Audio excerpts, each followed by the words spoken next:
بسم اللہ الرحمن الرحیم۔ السلام علیکم ناظرین، ایک مرتبہ حضرت غوث اعظم شیخ عبدالقادر جیلانی رضی اللہ تعالیٰ عنہ بغداد کی سرزمین پر کھڑے ہو کر اپنے چاہنے والوں کے سامنے نبی کریم صلی اللہ علیہ وسلم کی شان بیان کر رہے تھے اور آپ صلی اللہ علیہ وسلم کا مقام بیان فرما رہے تھے۔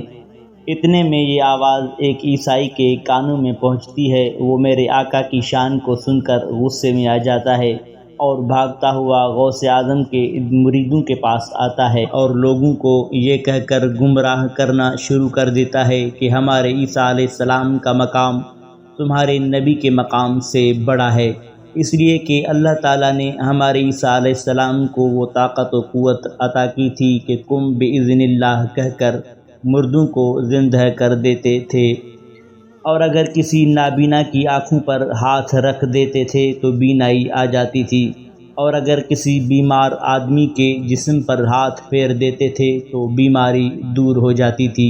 الغرض وہ عیسائی میرے نبی کریم صلی اللہ علیہ وسلم کی شان کو گھٹانے کی کوشش کر رہا تھا۔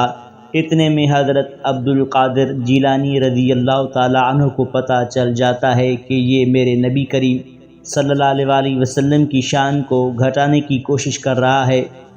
اسی وقت آپ نے فرمایا کہ نادان، تو میرے نبی کریم صلی اللہ علیہ وسلم کی شان کو گھٹانے کی کوشش کر رہا ہے۔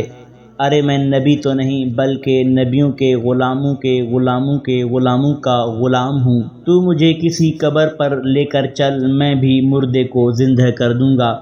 خدا کی قسم، علماء کرام بیان فرماتے ہیں کہ اس عیسائی نے ایک قبر کی طرف اشارہ کیا تو میرے غوث اعظم نے اپنی ولایت والی نگاہ ڈالی اور بتا دیا کہ یہ دنیا میں رہ کر گایا کرتا تھا۔ آپ نے اس کی قبر کی طرف اشارہ کیا تو وہ مردہ گاتا ہوا کھڑا ہو گیا۔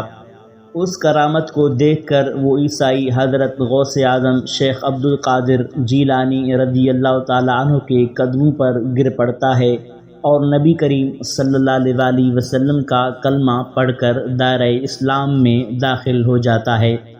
کسی نے کیا خوب کہا ہے کہ نگاہ ولی میں وہ تاثیر دیکھی، بدلتی ہزاروں کی تقدیر دیکھی۔